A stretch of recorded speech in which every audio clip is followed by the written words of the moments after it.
Good morning all of student. आज आप पढ़ेंगे प्रीपोजिशन।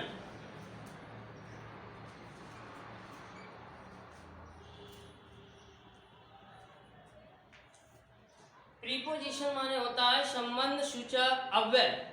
अब प्रीपोजिशन के अंतर्गत अनेक प्रकार के शब्द आते हैं, जैसे आपका इन, इनटू, ऑन, अपॉन।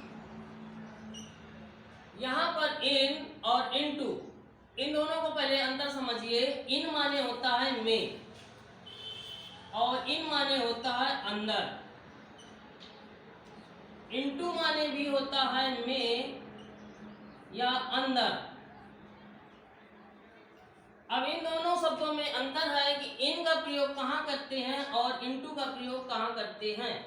समझिए बच्चों, इन माने होता है अंदर। जब कोई व्यक्ति या वस्तु किसी स्थान व वस्तु के अंदर हो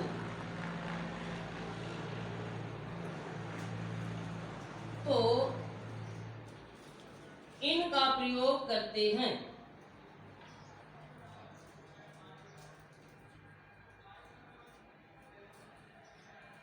एग्जाम्पल रूप में मेरी किताब मेरे झोले में है।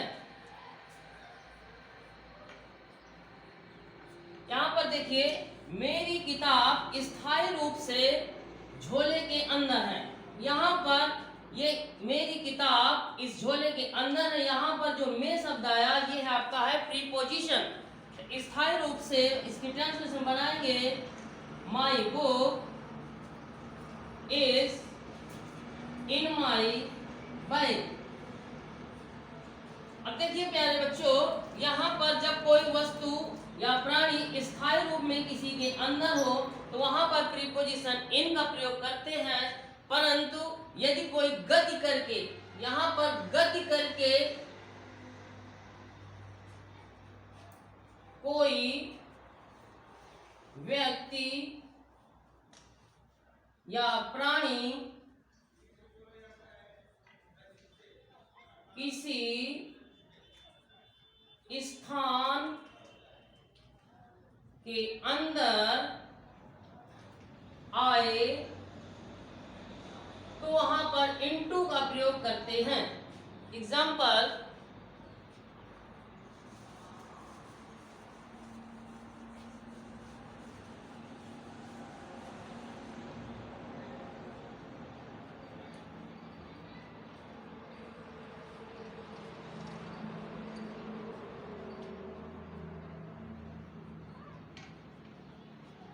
एक बिल्ली कमरे में आई।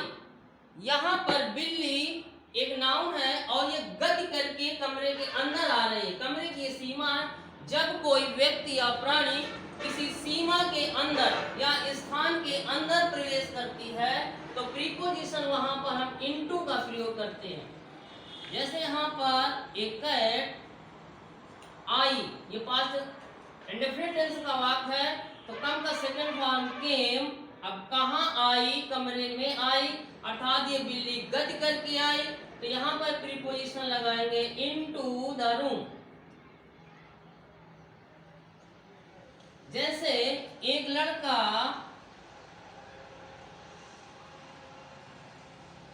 नदी में कूदा। यहाँ पर भी देखिए बच्चों, कूदा आ गया। जिस टेंस के अंत में आ ई ए आइए तो पास्ट इंडेफिनिट में जाइए। तो यहाँ पर मिला आ, इसलिए वाक्य हुआ पास्ट इंडेफिनिट टेंस का। तो अब हमको जैसे टेंस बनाना है, थोड़ी देर के लिए से आपको टेंस नहीं आता है तो टेंस कैसे बनाया जाता है ये समझिए। एक लड़का नदी में कूदा। अंग्रेजी बनाने का नियम होता है, सबसे पहले लाते हैं सब्जेक्ट, इसके बाद लाते हैं वर्ब, इसके बाद लाते हैं ऑब्जेक्ट। अंग्रेजी का नियम है कर्ता, क्रिया, कर्म, यही होता अंग्रेजी का धर्म। तो तो सबसे पहले हम किसी भी वाक्य में सब्जेक्ट को पकड़ते हैं। तो सब्जेक्ट कैसे पकड़ते हैं, माना जैसे आपको नहीं आता, एक लड़का नदी में कूदा। अब हमें सब्जेक्ट नहीं मालूम कि लड़का है कि नदी है कि कूदा है। इस वाक्य से पूछिए कौन नदी में कूदा, आंसर मिला एक लड़का। तो एक लड़का हुआ हमारा सब्जेक्ट। तो यहाँ पर हम लिख देंगे अ बॉय। अब एक लड़का क्या किया, अब हमें चाहिए वर्ब। तो सब्जेक्ट्स में हम क्या लगा देंगे तो हमें वर्ब मिल जाएगी। तो एक लड़का क्या किया, एक लड़का कूदा। तो यहाँ पर जंप माने कूदना, तो जंप का सेकेंड फॉर्म लगाएंगे जंप्ड। अब एक लड़का कहाँ कूदा, नदी में। तो यहाँ पर में मिला प्रीपोजिशन, तो लड़का गति करेगा तब नदी के अंदर जाएगा, इसलिए यहाँ पर प्रीपोजिशन में की अंग्रेजी बनाएंगे इनटू द रिवर। ये अंतर था इन और इनटू में। अब आप समझिए ऑन और अपॉन कहाँ लगाते हैं।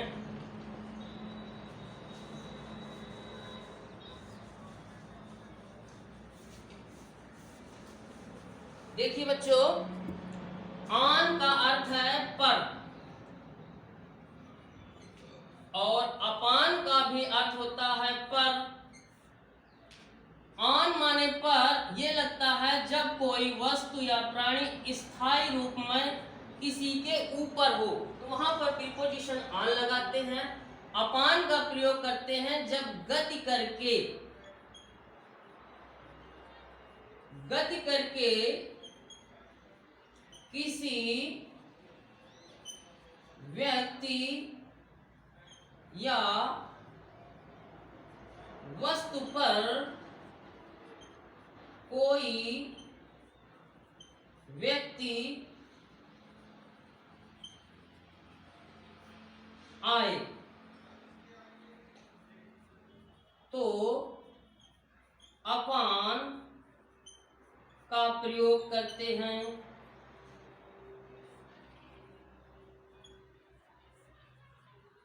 व्यक्ति या यहाँ पर प्राणी भी लिख सकते हैं।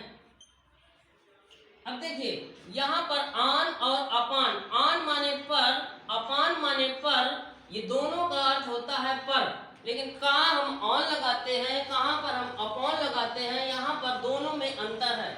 ऑन माने पर जब कोई वस्तु किसी स्थिर रूप से किसी के ऊपर, जैसे माना कि ये कोई वस्तु है, इसके ऊपर ये कोई वस्तु रख दी गई, तो स्थिर रूप से इसके ऊपर रखी है।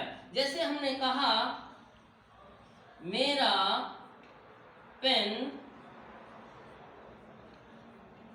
मेज पर है, मेरा पेन मेज पर है। सपोज दैट, माना कि ये हमारा मेज है और जैसे हमारा ये पेन हो गया, तो ये पेन हमारे मेज के ऊपर स्थायी रूप से रखा हुआ है। अब यहाँ पर हम इसको ट्रांसलेशन करेंगे। अब थोड़ी देर के लिए जैसे आपको नहीं बनाना आता, मेरा पेन मेज पर है, तो सबसे प्रथम वही पुराना नियम, सब्जेक्ट यानी कर्ता, इसके बाद हम वर्ब, इसके बाद ऑब्जेक्ट।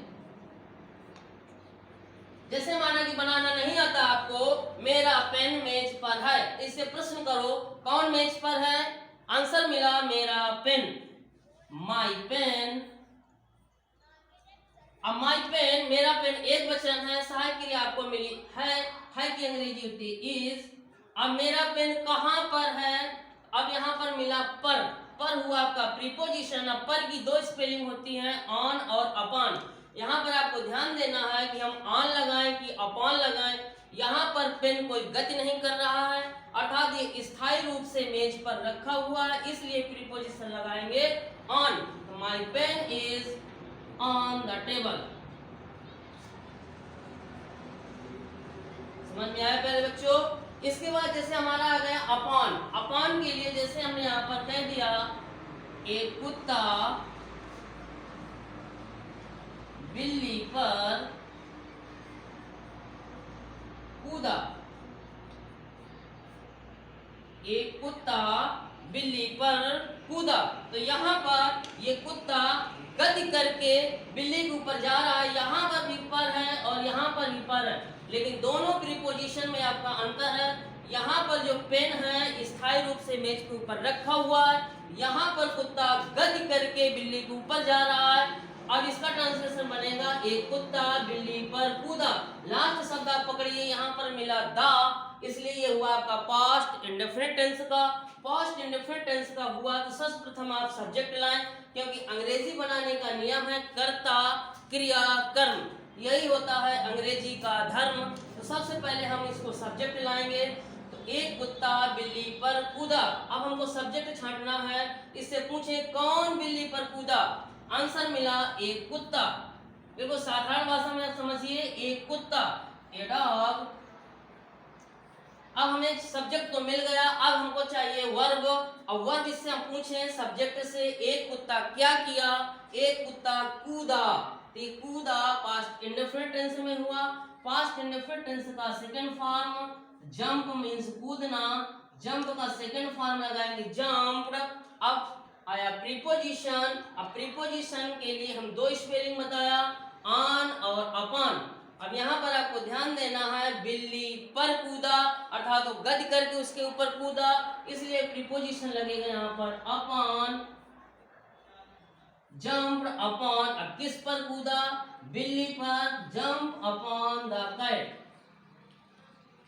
ये प्रीपोजिशन था इन, इनटू और ऑन और अपॉन का। इसके आगे सीखिए आप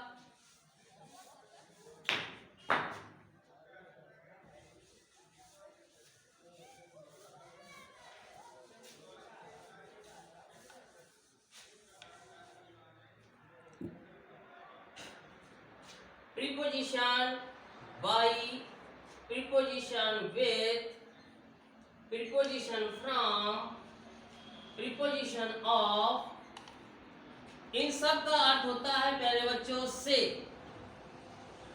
अब जब हम अंग्रेजी पढ़ते हैं तो हम भ्रम में आ जाते हैं कि सबकी अंग्रेजी से होता है, बाई माने भी से होता है, विथ माने भी से होता है, फ्रॉम माने भी से होता है और ऑफ माने से होता है। अब हम कंफ्यूज हो जाते हैं कि हम बाई लगाएं कि विथ लगाएं कि फ्रॉम लगाएं कि ऑफ लगाएं। इस पर आप ध्यान से समझिए, कहाँ हम बाई लगाते हैं, कहाँ पर हम विथ लगाते हैं, कहाँ पर हम फ्रॉम लगाते हैं और कहाँ पर हम ऑफ लगाते हैं।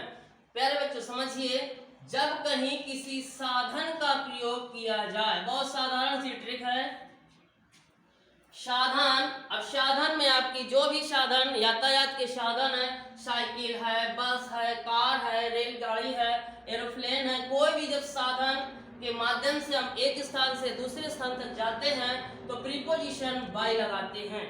समझ में आया प्यारे बच्चों। और यहाँ पर लिखा है विथ। अब विथ का प्रयोग कहाँ पर करते हैं, जब किसी यंत्र का, यंत्र यानी औजार, जब किसी औजार के माध्यम से हम कोई कार्य करते हैं तो वहां पर यदि से आता है तो प्रीपोजिशन हम विथ लगाते हैं। कोई भी औजार जैसे हमारी चाकू, हंसिया, यहाँ पर एक पेन भी एक औजार के रूप में माना जाता है। इस प्रकार कोई भी कुल्हाड़ी आदि आदि जो भी हमारे एक यंत्र के रूप में काम करते हैं, तो यदि वहां पर यंत्र का काम आए, चाकू, हंसिया, पेन, कुल्हाड़ी, तो वहां पर से की अंग्रेजी हम विथ लिखते हैं। अब बात आती है फ्रॉम। फ्रॉम माने भी होता है से। अब लेकिन फ्रॉम का प्रयोग कहाँ करते हैं, जब कोई एक व्यक्ति अपने स्थान से अलग होकर के दूसरे स्थान पर जाता है, माना कि उसका ये प्रारंभिक स्थान है, प्रारंभिक स्थान से अलग होकर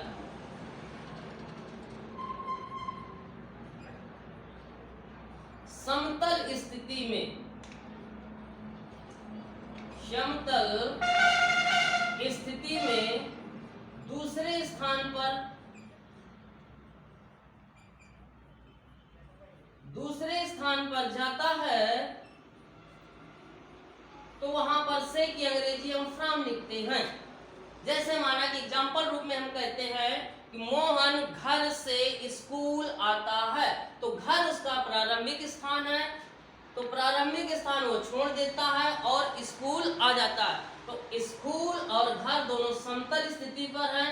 हम यहाँ पर समतल इसलिए लगाया कि यहाँ पर ऑफ माने भी से होता है, ये भी अलग बताता है। परंतु यहाँ पर अलग होना और यहाँ पर अलग होना दोनों में अंतर है। समझिए प्यारे बच्चों, फ्रॉम और ऑफ। फ्रॉम माने भी अलग है, ऑफ माने भी अलग है। यह अलग होना, ये समतल स्थिति में अलग होना कहलाता है और ये ऊंचाई से अलग होना कहलाता है। जब कोई व्यक्ति अथवा प्राणी किसी ऊंचाई पर से हो और ऊंचाई से अलग होकर के नीचे आता है तो प्रीपोजिशन फ्रॉम आता है। फ्रॉम माने से। और जब समतल स्थिति पर कोई व्यक्ति या वस्तु अलग होकर के दूसरे स्थान पर जाता है तो वहां पर प्रीपोजिशन फ्रॉम आता है। बहुत ध्यान से समझिए। जैसे हमने यहाँ पर कहा मोहन छत से कूदता है। मोहन छत से कूदता है, तो यहां पर देखिए प्यारे बच्चों, यहां पर भी से आया और दूसरा हमने कह दिया मोहन कानपुर से आता है। ध्यान से समझिए, यहां पर से और यहां पर से दोनों सेम शब्द हैं। यहां पर भी से है, यहां पर भी से है। अब यही आपको समझना है कि मोहन छत से। अब छत देखिए प्यारे बच्चों, छत ऊपर होती है तो छत से जब ये अलग हो रहा है तो यहां पर आपका आ रहा है ऑफ, क्योंकि मोहन छत से अलग हो रहा है। छत आपकी ऊंची है। यहाँ पर मोहन कानपुर से आता है तो कानपुर एक स्थान है, ये समतल स्थिति पर है, तो यहाँ पर प्रीपोजिशन लगाएंगे फ्रॉम। अब बनाना कैसे है, मोहन छत से कूदता है। यहाँ पर लास्ट शब्द पकड़िए, यहाँ पर मिला ता है तो ये किस टेंस का हुआ, प्रेजेंट इंडेफिनिट टेंस का। कौन छत से कूदता है, मोहन। तो यहाँ पर हम बनाएंगे मोहन जंप्स, कहां से कूदता है, छत से। तो छत से वो अलग हो रहा है, पृथक्करण हो रहा है। यहां से ये पृथक हो गया, पृथक का मतलब अलग हो रहा है, ऑफ द रूफ। यहां पर मोहन कानपुर से आता है तो यहां पर लिखेंगे मोहन, सेम शब्द है, आता है तो यहां पर कम्स। कहां से आता है, कानपुर से, तो कानपुर एक समतल स्थिति, यहां पर लिखेंगे हम फ्रॉम कानपुर। छोटी छोटी गलतियां यहीं पर आप लोग कर जाते हैं कि कहां हम फ्रॉम लगाएं, कहां विथ लगाएं, कहां ऑफ लगाएं, क्योंकि सभी शब्दों की मीनिंग आपके यहाँ पर से है। तो ध्यान से समझिए बच्चों।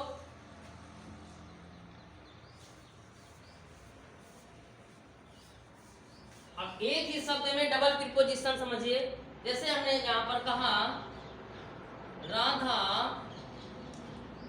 पुल से नदी में कूदी। राधा पुल से नदी में कूदी। ध्यान से समझिए, यहाँ पर एक प्रीपोजिशन से मिला, यहाँ पर प्रीपोजिशन में मिला। अब इसी वाक्य के माध्यम से हम आपको टेंस बनाना बिल्कुल आसान तरीका सिखाते हैं।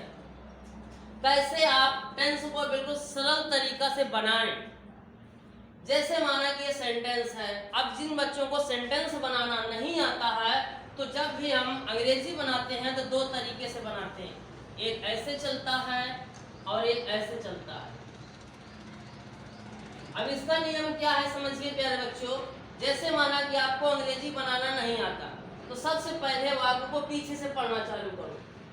कूदी में, अब ये में मिला प्रीपोजिशन, में को आप कनेक्ट कर लीजिए। में किसको जोड़ रहा है, नदी को। फिर पढ़े से आपका प्रीपोजिशन है, से किसको जोड़ रहा है, पुल को। तो जो प्रीपोजिशन में संबंध हो गया उन शब्दों को छोड़ दें, जो बच गया उनकी अंग्रेजी सीधा चलेगी। जो शब्द बच गए उनकी अंग्रेजी सीधा चलेगी, जो प्रीपोजिशन मिल गया उनकी अंग्रेजी उल्टा चलेगी। अब समझिए यहाँ पर क्या बच गया, राधा कूदी। ध्यान समझिए, यहाँ पर मिला कूदी, ई मिला, तो किस टेंस में आया, ये मिला पास्ट इंडेफिनिट टेंस में। तो हमें चाहिए सब्जेक्ट। सब्जेक्ट क्या मिला, कौन कूदी, राधा, तो राधा बना दिया। अब राधा ने क्या किया, कौन सा काम किया, कूदने का काम किया। तो कूदना होता है जंप, पास्ट इंडेफिनिट टेंस का, इसमें सेकंड फॉर्म लगाएंगे तो जंप्ड। इतना हमारा बन गया, राधा कूदी। अब हमको प्रीपोजिशन पकड़ना है। प्रीपोजिशन मिला में, अभी आपको पहले पढ़ाया में, तो राधा गति करके जाएगी तभी तो नदी में कूदेगी, इसलिए यहाँ पर प्रीपोजिशन लगाएं इनटू। अब राधा कहाँ कूदी, यहाँ पर में किसको जोड़ रहा है, नदी को, तो इनटू द रिवर। यहां तक समझ में आया पहले बच्चों। अब पुनः फिर दूसरा प्रीपोजिशन मिला से। अब कहां से, पुल से, तो पुल से वो अलग हो रही है तभी तो नदी में जा पाएगी। पुल से अलग हो रहे हैं, पृथक्करण हो रहा है, तो से की अंग्रेजी यहाँ पर क्या लगाएंगे, of. Into the river of the bridge. Bridge की स्पेलिंग होती है BRIDGE, ब्रिज। ब्रिज माने पुल। यहाँ पर आप बच्चों ने समझा थोड़ा सा प्रीपोजिशन के बारे में, कहाँ हम बाई लगाते हैं। अब बाई के बारे में आप सीखिए, कहाँ हम बाई का प्रयोग करेंगे। अब देखिए, जैसे यहाँ पर हमने कहा राधा बस से, ध्यान देना है, हर शब्द में आपका से आ रहा है, लेकिन से की अलग अलग मीनिंग है। बस से कानपुर जाती है, यहां पर भी से आया और यहां पर भी से आया, लेकिन यहां पर बस क्या है, साधन। पुनः फिर देखिए, राधा बस से कानपुर जाती है। अब जैसे एग्जांपल रूप में आपको बनाना नहीं आता, वाक्य पीछे से पढ़ो, है, जाती, कानपुर, से मिला आपका प्रीपोजिशन। से किसको कनेक्ट कर रहा है, बस को। जो बच गया उसकी अंग्रेजी सीधा बनाओ, ऐसे सीधा बनेगी। जो प्रीपोजिशन मिल गया उसकी अंग्रेजी उल्टा बनाओ। समझिए, राधा बस से कानपुर जाती है, इतना शब्द आपका प्रीपोजिशन मिल गया, बचा क्या, राधा कानपुर जाती है। इससे प्रश्न करो, कौन कानपुर जाती है, आंसर मिला राधा। यहां पर हम बनाएंगे राधा, लास्ट शब्द पकड़िए, यहाँ पर मिला ती है, ये किस सेंटेंस का हुआ, प्रेजेंट इंडेफिनिट टेंस का। प्रेजेंट इंडेफिनिट टेंस में एक वचन करता होगा तो क्रिया भी एक वचन की होगी। यहाँ पर गो मीन्स जाना। अब आपको नियम मालूम है कि जब करता एक वचन होता है तो प्रेजेंट इंडेफिनिट टेंस के वाक्य में यस या ईएस लगाते हैं। तो राधा गोज, अब कहाँ जाती है, गोज टू कानपुर। अब आया अपना प्रीपोजिशन से। अब ध्यान देना, से की स्पेलिंग अभी आपको बताया, बाई माने से, विथ माने से, फ्रॉम माने से, ऑफ माने से। अब ध्यान देना है आपको, हम यहाँ पर बाई लगाएं कि विथ लगाएं कि फ्रॉम लगाएं कि ऑफ लगाएं, तो आपको बताया गया जहाँ साधन मिले, साधन को बाई देना। तो बस क्या है, एक साधन है, साधन के लिए हम क्या लगाएं, बाई बस। ये था प्यारे बच्चों बाई का प्रयोग। अब समझिए विथ कहां लगाते हैं।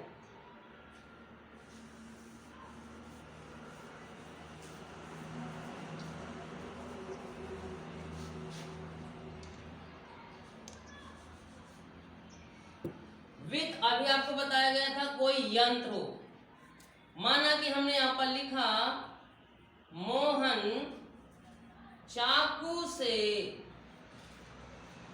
सेब काटता है। बहुत सिंपल से आपको समझा रहे हैं,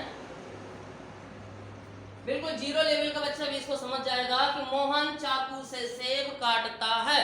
लास्ट में हमको अंतिम शब्द पढ़ना है, यहाँ पर मिला ता है। अब ता है किस टेंस में आता है, प्रेजेंट इंडेफिनिट टेंस में। अब हमको इसकी अंग्रेजी बनाना है, आपको बिल्कुल सरल नियम बताया, है काटता सेब से मिला प्रीपोजिशन। प्रीपोजिशन को आप कनेक्ट कीजिए। प्रीपोजिशन से किसको जोड़ रहा है, चाकू को। अब अंग्रेजी कैसे बना, क्या बचा, मोहन सेब काटता है, इतना बचा। अब हमको जैसे नहीं आता बनाना, इसे फिर पूछिए कौन सेब काटता? आंसर मिला मोहन। यहाँ पर लिखेंगे मोहन। मोहन क्या करता है? काटता है। काय माने काटना? कट मीन्स काटना। कट में लगा देंगे एस, क्योंकि मोहन एक वचन, तो क्रिया भी एक वचन की होनी चाहिए। ये आपको पहले हमने बताया दिया था SSPP का नियम। यहाँ पर SSPP क्या चीज है? अगर सब्जेक्ट सिंगुलर तो वर्ब भी सिंगुलर, अगर सब्जेक्ट प्लूरल तो वर्ब भी प्लूरल होना चाहिए। इसलिए आपको याद रखना है SSPP का नियम। तो मोहन एक वचन था तो कट्स लगा दिया तो बन गया ट्रांसलेशन मोहन काटता है। अब हमको कर्ता मिल गया, क्रिया मिल गई। अब चाहिए हमको ऑब्जेक्ट। अब इससे पूछे मोहन क्या काटता है? आंसर मिला सेब। सेब है आपका ऑब्जेक्ट। Cuts the Apple. अब यहाँ पर से क्या है जी? पुनः फिर सीखिए। By, with, from, of. अब से यहाँ पर आ गया तो अब यहाँ पर ये देखना चाकू। चाकू क्या है? एक यंत्र है, इसलिए प्रीपोजिशन क्या लगाएंगे प्यारे बच्चों? With. Mohan cuts the Apple with knife, KNIFE। ये बना हमारा विथ का प्रयोग। फ्रॉम का प्रयोग आप सीख गए, ऑफ का प्रयोग सीख गए और बाय का प्रयोग सीख गए। विथ का एक अलग से प्रयोग होता है जिसका अर्थ होता है के साथ। अब विथ का प्रयोग के साथ अगली वीडियो में बनाएंगे, इसलिए इस वीडियो को आप सभी लोग सब्सक्राइब कर लें और लाइक कर लें। धन्यवाद।